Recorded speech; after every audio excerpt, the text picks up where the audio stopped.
Christmas 2017. I had just moved into my dream house. Snow falling, fairy lights, everything perfect. Until I stood on my balcony and watched my neighbor drag his dead body across his living room, while a thick red river of blood followed behind him. And he looked up and saw me watching. Christmas 2017 was supposed to be the start of everything good in our lives. My husband and I had finally bought our own house. Nothing fancy, just a 2-story home in a quiet suburban street where kids still built snowmen and everyone put up Christmas lights. The porch creaked in the most comforting way. The wooden floors inside groaned like they were happy to have new people walking on them. We spent weeks unpacking boxes, hanging pictures, making it ours. One evening, after the last box was empty, I made myself a big mug of tea, extra milk, 2 sugars, the way my mom used to make it, wrapped myself in the thickest blanket I owned, and climbed the stairs to the little balcony on the top floor. Outside, the world had turned into a snow globe. Roofs white like icing, Christmas lights blinking red, green, gold, their reflections dancing on the icy ground. Somewhere far away, someone was playing Silent Night. Soft, gentle, perfect. For the first time in months, I felt calm. Then I saw them, the couple next door. They were standing on their own balcony, same level as mine, maybe 20 feet away. The man was waving his arms like a madman, face bright red even in the cold. The woman screamed back, fists so tight her knuckles were white. I couldn't make out the words. The wind carried them away. But the hatred, the rage, that traveled just fine. I stood frozen, tea getting cold in my hands.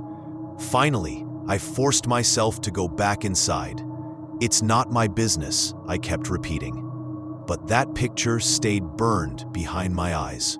Next morning, I woke up wanting to make the street feel like home. So I decided to throw a proper Christmas Eve dinner, invite every neighbor invited, turkey, candles, the whole thing. Our living room still looked naked without a tree. So I pulled on my boots and went walking to find the perfect one. Snow crunched under my feet like sugar.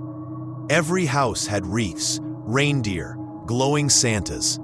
When I passed their house, I heard it again, shouting, but this time from inside. The woman's voice, high, fast, sharp like knives. Then the man's, deeper, angrier, shaking the windows. I slowed down without meaning to. Couldn't help it.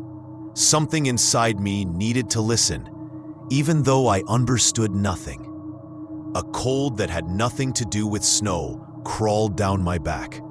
I almost ran the rest of the way. That evening, the tree stood proud in our corner, lights twinkling, smell of pine everywhere. I wrapped myself in scarf and coat gloves, walked next door, and knocked. The doorbell was broken, dead. Knock, knock, knock. Long wait. Then the door opened just a few inches. He looked like he hadn't slept in days. Hair sticking out everywhere, eyes bloodshot, huge dark circles underneath. He smelled like old sweat and something metallic. Hi. I tried to sound bright. Tomorrow, I'm having Christmas Eve dinner. You and your wife are totally invited. He stared, long, hard. My wife is not here, he said, voice flat like a grave. I'll come alone. Then he moved a little to the side, and I saw the floor behind him. Dark liquid, thick, shiny, pouring slowly across the wooden boards like spilled paint. Except paint doesn't look that wet, that warm, that red. My lungs forgot how to breathe. He followed my eyes. His face changed. Something dark and empty moved across it. He didn't speak. Just slammed the door so hard the walls shook. Click, lock, deadbolt. Christmas Eve arrived in a storm of cooking smells and laughter. Table perfect, candles glowing, turkey golden, neighbors arriving with smiles and casseroles. Everyone came, except him. I kept glancing at the empty chair I had saved. Told myself, maybe he's shy, but the image of that blood river kept swimming in front of my eyes. Guests left around midnight. House suddenly too quiet. I couldn't sleep. At exactly 1:13 a.m., bang, bang, bang. Someone hammering my front door like they wanted to break it down. My book fell. Heart exploded. Another 3 bangs, louder, angry. I crept to the door on shaking legs, looked through the peephole.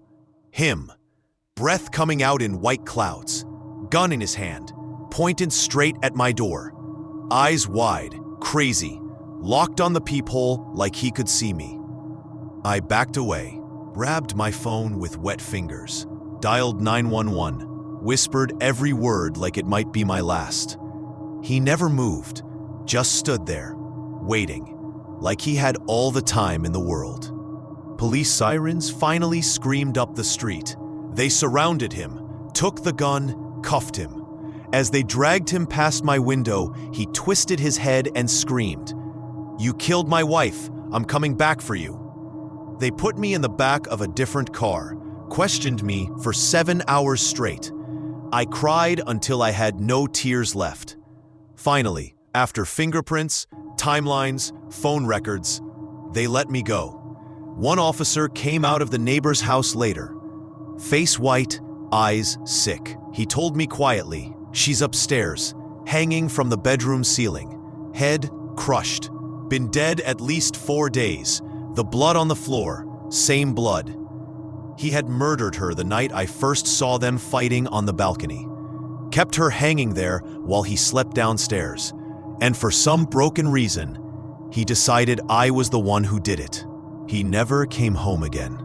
The house next door stayed black, windows like empty eyes. But some nights, when the snow falls heavy and the street is silent, I still hear it, muffled shouting through the walls.